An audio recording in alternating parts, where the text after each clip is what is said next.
Welcome to a new edition of the Reigns on the Cardinals podcast. Rob Reigns, Mike Reigns, STL Sports Page here as we break down pretty good week for the Cardinals as they go on the road. I remember when we were sitting here talking a week ago, starting a 9-game road trip. In fact, the Cardinals were 4-13 away from Busch Stadium to begin the season. Kind of had my doubts about how this trip was going to go, and so far, pretty good. I think we all did with the start of, how they started on the road this year, but you're looking back on it, a great road trip.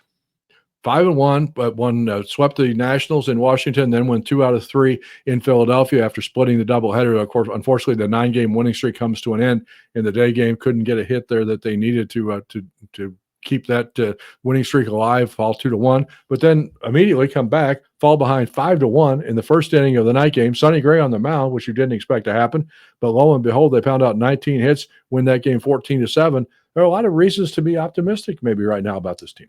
There are a lot of reasons. You missed the one key fact, though, yesterday before the doubleheader when I called you and said the first game is going to be the pitcher's duel. The second game will be 10-9. So I should get a little bit of credit for calling that before it happened. But it wasn't 10-9. It was 14-7. Well, okay. Either way. But, yes, lots of reasons to be optimistic about this team. And, winning streaks are cool and they're fun. But the more important factor is you won the series and you lost one game on the road trip. Yeah, and they're 10-1 in their last 11 games, won 10 out of the last 11, and now sitting there, and I know the standings don't really mean anything. We're not even a third of the way into the season yet, but they are a game behind the Cubs in the National League Central. So, I mean, things are pointing up. To me, the standings do matter, right? Because you could be the Colorado Rockies, who are really far down right now. That's true. Not them. So, but when you're although I'll say this, when you're the Colorado Rockies, you don't have to look at the standings because they don't matter. They don't even matter if you're the Chicago White Sox. They might even matter if you're the Pittsburgh Pirates. But the part that matters from a Cardinals standpoint is you have to win the games against the teams that are you can only win the game that you were playing that day. Pittsburgh, you got to go in and win. And what do? They go in and win 3. You got to go in and win the Nationals and do the same thing. And that's what they did. So, I think there are key takeaways. You look at this team, and I think there's a different hunger about this team when you watch them, and I think that's what's exciting. They know that they're coming to the ballpark to win. And we talked about that kind of before the season began, about what the enthusiasm level of all these young players would be if they could kind of have some success on the field. You knew they were going to be energetic. You knew they were going to be motivated to play well, but you just wouldn't know. You didn't know, I think, before the season began where the talent level of those young players would be and what their opportunities was going to look like. And you're seeing some really good play out of a few of those young guys, right? Victor Scott has been playing really well, and Mason Wynn. Ever since they moved Mason into that 2-hole, what did I just say? He was batting 340-something? 347 since they've moved him into that 2-hole. So I think he's really locked that up in the position very nicely. On the flip side, there are 2 guys that are really struggling that are making this team down a little bit. We'll get to them in a second. I want to stay positive for a few minutes here. So I think one of the other things, and you can kind of weigh in on this, whatever, I know you already did a little bit about what you think the resurgence has been motivated by and what the reason why this team is playing better, having better results so far. I think the other key factor has been the performance. And I think you can say all facets of the game have been better. The offense has been better. I think the starting pitching, has been good. The defense has been spectacular all season. I mean, some of those plays that Scott made and that Donovan made in the Washington series were phenomenal plays.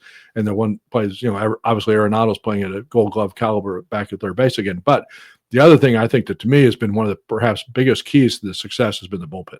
The bullpen's been really good, right? And I think the success out of a guy like Steven Matz. Steven Matz has been one of the best pitchers they've had this year, and I don't know that they were counting on him to be that caliber of a player that he has been, but it's been really good. And Kyle Leahy's a guy they've been using in really key spots. There's a handful of guys that I don't want to say it this way, but when you look at ever since they sent Ryan Fernandez down, this bullpen has really shaped up and been really good. Yeah, and I think it'll have to continue to be, because I think that's, as you get into the good teams, you're going to be playing a lot of closer games. So you're going to have to protect those 1-run leads, 2-run leads. If you're going to try to get that through the 7th, 8th inning, is going to be key to this club's success. And one of the other keys is the starting pitching has really started to turn around. They've gotten deeper into games. Did you have on your bingo card for the first complete game of the year coming from Eric Fetty? No. I don't know that anyone did, but his last 2 games, he hasn't given up a run. He's been very good. I was still a little questionable why he came out at 5 2/3 of the last game, But I understand Ollie likes to play the matchups of lefty righty, and he really wanted Matz in that situation, and Matz looked great. But then you ended up losing that game, and that was a winnable game. Now, it's hard to sweep doubleheaders. I get it, but if the one you're complaining about is the one loss on a 5-1 road trip to a very good club, to a very good team, yeah. No, I think you're 100% right, and I think the other couple things that have happened in this resurgence a little bit. You got Von Herrera back, which even though he may not necessarily be the greatest catcher in the world, he caught for the first time on Wednesday night, the second game of that doubleheader, but he's been primarily the DH, and it's been a big difference because that DH spot was a spot where the Cardinals had really struggled, and then the other guy who's been the DH now the last 2 games who's finally gotten it going a little bit is Alec Burleson. And Alec Burleson has gotten it going, but Herrera is a huge piece of that lineup. Over the last 5 games, he's hitting .390 right now. So, I mean, that's a huge help when you look at this offense. And the other guy that's been really consistent since he's gotten it going off of the slow start is Wilson Contreras. Mm-hmm. The run that he's on right now is really incredible when you look at some of these numbers and where they were to start the season. Having both of those guys in the lineup is making a big difference. And I think the other thing, part of that too, is that with Herrera's case especially, is that the fact that he hits right-handed, and we all know how many left-handed dominant this team is in terms of the batting order. So having that guy who's a presence from the right side really makes a difference too. And the other interesting thing that allows Herrera to DH is the play of Pozo has been really good. I was looking at something this morning. I saw the stat come through on Twitter, and currently right now, Pozo has the 3rd longest streak without a strikeout in MLB. And he has hit really well against left-handed pitchers. That's pretty incredible for somebody who's not playing all the time. And I think that's kind of what made that decision of, hey, we need to keep him up here right now. And it has helped us kind of get through that hurdle where Herrera was not there. But now when guys are starting to swing the bat well, it's showing. And I think part of that too was I think that they looked at Herrera versus Baker as far as the DH position was concerned, not even taking into account that Herrera was also a catcher, and they decided they thought the better chance they had for success at the DH spot right now was with Herrera playing, and I would say that move has worked out.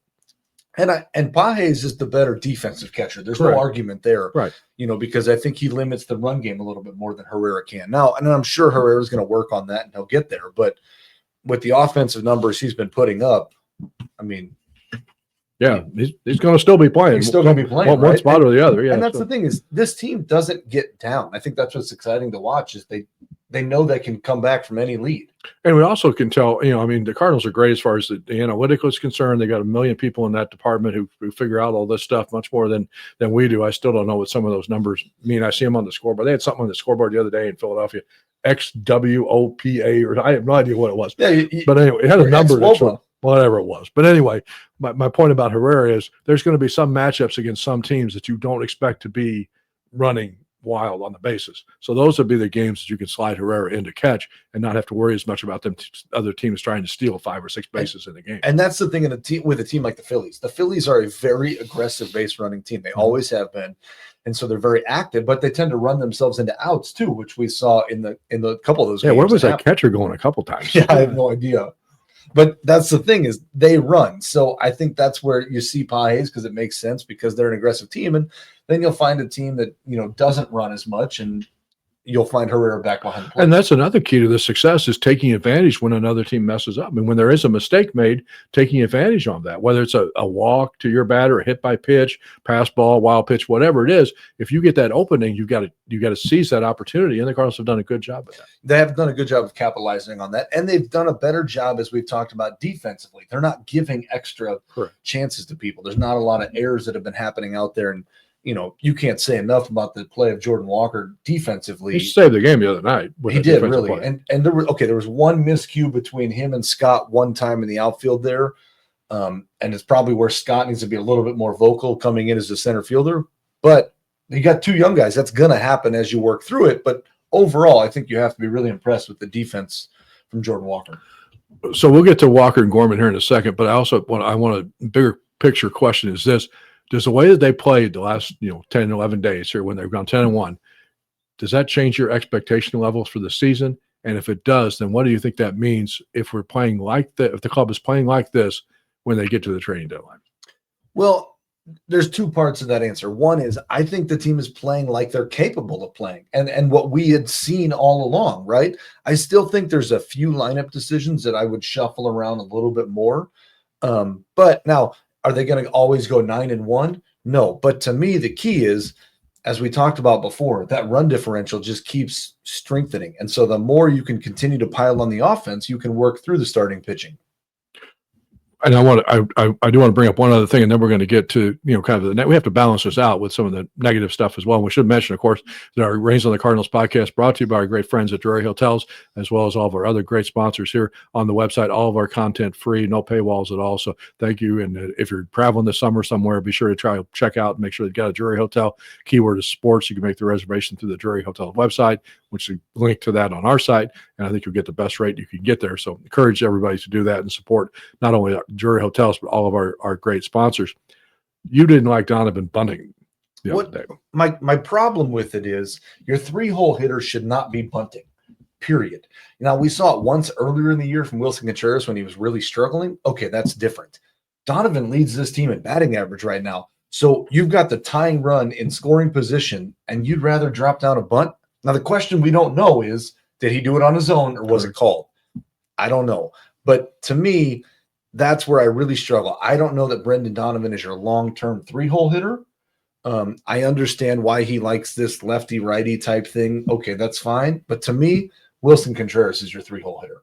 He's been your best offensive, consistent guy to come through. And what I've noticed about Wilson is he's taking more walks, which is huge. And I understand you need, hits too, but base runners go a long way. Free passes go a long way.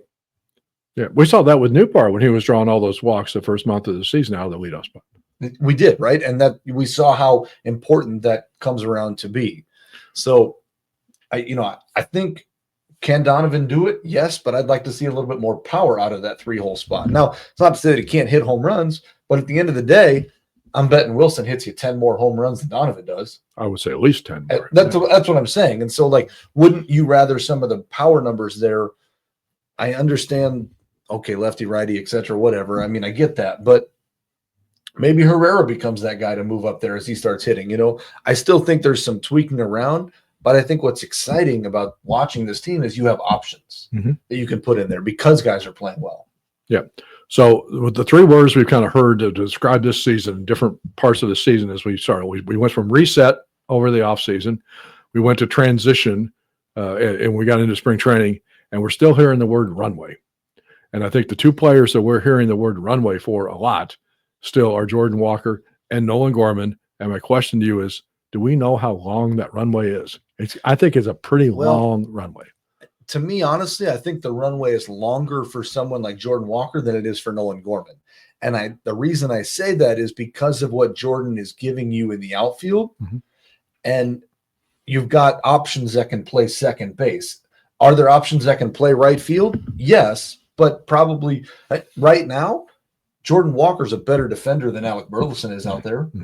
So I think what he's giving you defensively kind of trumps the offense right now. So I think the runway is longer for Walker than it is for Gorman. And I think you're right. And I think there's another reason for it is that, and even though they're both young, there's still a little difference in age. I mean, Gorman is 2 years older than Walker. He has more at bats in the big leagues as far as his career is concerned. Maybe not as many this year since he missed that time with the injury, but there is a little more of a track record for him in the major leagues than there is for Walker. And to me, Nolan Gorman's not showing any sign that he's seeing the ball well. He came in to pinch hit the other night in 3 straight pitches. And I was kind of questioning why he was pinch hitting. And then I realized, nope, Ollie wants to play the lefty matchup, which is. And he wanted Burleson batting after Gorman. Him and Burleson. Yeah. So I get it, but he's got to figure out a way to cut down the strikeouts. And so the question is, do you let him keep working here? Or does he go figure it out down in Memphis? Oh, and the other question: so when he's playing second base or DHing, somebody else isn't playing. I mean, Donovan will still be in the lineup. He probably will be in left field. Newbar then probably slides from left to right, which means Walker isn't playing. Or if he's DHing, that means that either Herrera or Burleson or Contreras isn't DHing. So there is a kind of trickle down effect to giving him that opportunity. And I'm all for. I mean, I hope he has success. I really think this club, to get where they need to be, You need Nolan Gorman being a power bat in the middle of the lineup. You need Jordan Walker being a power bat in the middle of the lineup. And right now, they're just not doing that. They're not. And the question is, at some point, you got to figure out where do they fit in long term to this team, right? Because which was supposed to be the whole point of this season. It was, right? But I don't know that anyone expected Nolan Arenado to still be here at the beginning of the season. Correct. And that really changed a lot of things the way that it worked. But also, as you're looking at this club, this is a winnable division. So as you get toward the trade deadline, if you're in this position, you can't, I mean, I don't want to say you can't sit back and do nothing, but it has to be buying instead of selling. Mm-hmm. You got to find those pieces where you're all of a sudden you're not trading off all your free agents to be. You're not trading Ryan Helsley. You're not trading Steven Matz. You're not trading Eric Fetty. You're not trading Phil Maton. At this point, if you're one game behind the Cubs, why would you even think about that? Now, there's a lot of baseball left to be had, but when you're playing your divisional opponents here, like we just did with Pittsburgh and like we're doing as we go through the season, you separate that gap in the division. And next thing you know, you look up and, hey, Pittsburgh 10 games out right now. So and we also know this about baseball. We could be sitting here 10 days from now and having the conversation about the Cardinals going 1-9 in the next 10 games. So, I mean, it's just the nature of baseball. And because of the fact these next 10 games are not going to be easy, there's 3 very good opponents coming up. I bet if you asked a lot of people in 2006 on August 1st, did they think they'd be getting to the postseason where they were? No, probably not, right? So I think that, as you said, there's a lot of ways this can go, but the team is starting to turn it around on the road. Mm-hmm. And the key. Well, you've already won more games on this road trip than you won the first 17 of the season. Everybody says you go 500 on the road, and you win 2 out of 3 at home, when they finished the last homestand and started out on this road trip, they had 15 wins at home, which was tied for the most in the National League with the Dodgers. So I mean, the home record has 15-6 at home. So 3 games in Kansas City. Obviously, the Royals are a very good club this week, and then the Cardinals come back home.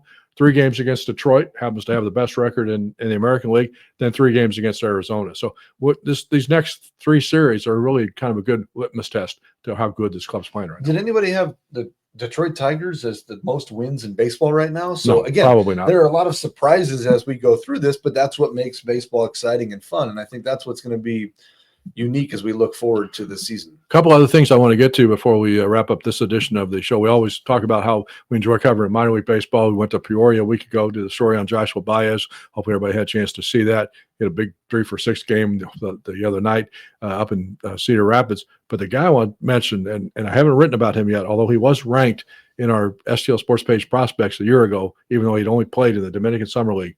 They've got a kid named Raniel Rodriguez, 18 years old, playing in the Florida Complex League, the rookie level ball club. He's a catcher. First 9 games of their season just started. 5 home runs, 10 RBIs, is hitting .393. That's a pretty good start. Couldn't ask for a better start. He's a pretty good player. We're going to need to keep our eyes on him a little bit. He keeps that up, he's not going to be in the Complex League very much longer. There are a few guys as you watch them as they progress, and he may be one of them. And I think J.J. Weatherholt's another one. As you watched them through spring, you can just tell that they've got a different poise and control about them, and it's not going to take long. And I think JJ is another guy that's going to be here pretty soon. And I'm not saying Rodriguez is going to be in St. Louis anytime soon, but it's just going to be a prospect to watch at that age to do what he's doing. Well, and as we talk about the struggles of somebody like Nolan Gorman, somebody like JJ Weatherholt can play into that a little bit too, because that's a solid candidate that can play second base for a long time. They still got Thomas Ajayci sitting there in Memphis too. Well, and one of them's going to play third, right? So the question is, can Gorman figure it out enough to get a chance, or does Sajasi get that opportunity right now? Okay, speaking of third base, the Cardinals had a pretty good third baseman that announced on Wednesday that he was retiring from Major League Baseball. Not really a surprise, because he kind of tried to see if there was an opportunity for him to come back and play somewhere this year. It didn't really appear that was going to be the case. So congratulations to Matt Carpenter on a great career, future Cardinal Hall of Famer. One of the just best guys you've ever met and talked to, and ever dealt with, right? Great career, great Cardinal guy, future Cardinal Hall of Famer, will be in no doubt in my mind on that he will be there. And I bet it's not long before you see him in a dugout somewhere as a coach, because he wants to be around the game, and I think the game is better when he's around too. Son of a coach, so he knows what that role is like. And even when he came back to St. Louis a year ago, he kind of adopted that role, even though he was still in uniform as a player. But he knew his playing opportunities were going to be limited. And I think there are a lot of guys who talked to him about how much they're conversations with him helped them over the course of last season. So I do think, yeah, you're going to see him in some role, in some capacity, maybe after spending a little bit of time at home and kind of getting used to not playing. But I think he's definitely going to have a future in baseball at some point. And it wouldn't surprise me if it's back here in this organization. I know things are changing as they go through, but he's a Ryan Ludwig type player that's great to be around the young players, and I think he'll be a big asset to that if he chooses that path. And the other news, big news in baseball, we got to get your reaction to is the commissioner of baseball, Rob Manfred, reinstating Pete Rose, Shoeless Joe Jackson, everybody else who's on the banned list, the ineligible list. And even though they've all passed away now, Manfred came up with a ruling that the permanent ineligibility ended when you died. So if that happened when you died, where was Shoeless Joe Jackson when he died? Well, yeah, because I didn't change the ruling till yeah. Okay. Well, my struggle with it is I think Pete Rose should be in the Hall of Fame. I would agree. He's the best hitter that the game has ever seen. Yes, he was betting on baseball, but how relevant has betting become in baseball within the past 5 years? It's changed a lot. My problem with it is I think it's wrong to put him in after he died. Correct. Because he should have been alive to see and experience and understand that like the best player should be the best player maybe not the best player that baseball's ever seen, but certainly. And if he were to go into the Hall of Fame, you know that would have been reflected on his plaque. I mean, you're not going to whitewash that. You're going to be able to admit that, but say he still got in because of all the career accomplishments he had as a player. Now, and I'll say this, even though Manfred made his decision, it did nothing as far as the Hall of Fame is concerned, because he still would have to get voted into the Hall of Fame. And the way that would work is that it's a Veterans Committee. Basically, they have another name for it, but it is basically becoming a Veterans Committee. The other Shoeless Joe Jackson will be in the same category as those other players. It's I believe, a 16-member committee that's a rotating scale. It's not the same people every year, every time that vote comes up. And you have to get 12 of those votes. You have to get 75% of the vote from those committee members. He's not going to be on the regular writer's ballot because his eligibility for that ballot has expired. So that's how it's going to happen. And remember, this is a committee that a couple of years ago, when they considered that, they did not vote for Roger Clemens and Barry Bonds. So it's not going to be a slam dunk. The interesting thing is going to be how the steroid era is weighed against the betting era, let's call it, right? Because that's what most of those guys are in for betting on the game of some sort, right?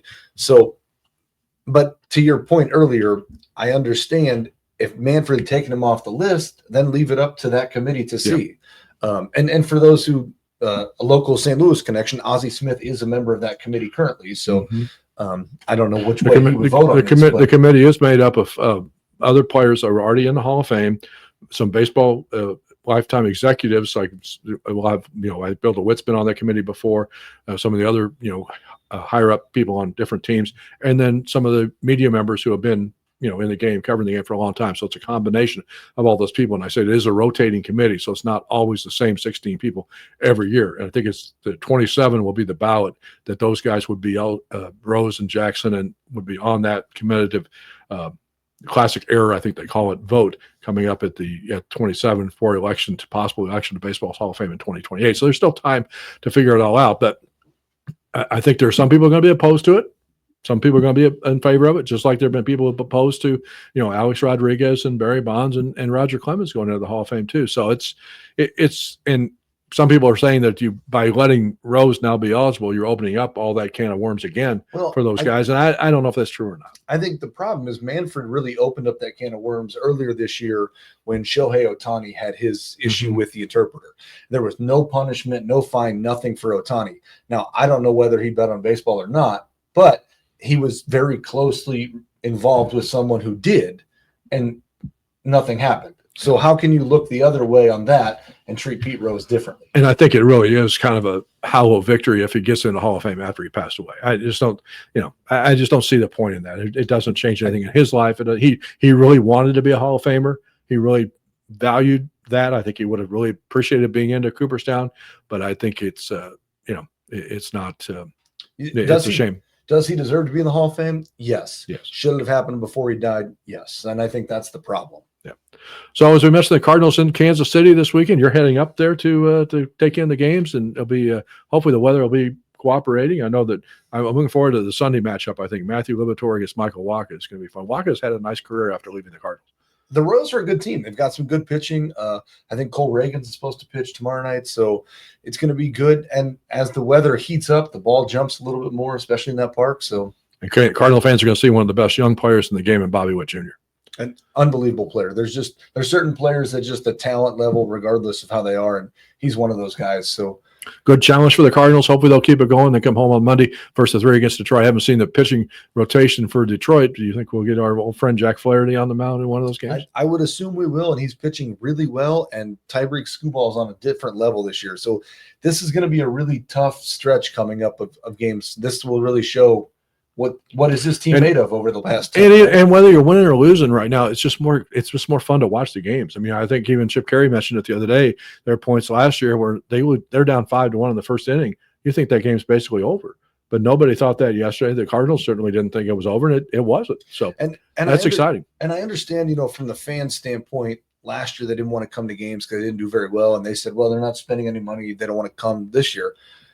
Anyone that's been to a game or watched this team can't tell me this isn't a lot of fun to watch them, like you said, because they come back all the time. So I think as fans watch this team, they're going to see the fight and the hustle in them and the competitive level of baseball. So hopefully more fans will come out next week. The 3 games against Detroit, then 3 games against Arizona. We'll have all of it covered for you on STLSportsPage.com, as well as, of course, coming up with a new edition of the Reins on the Cardinals podcast next week. Thanks for watching, everybody. Have a great day.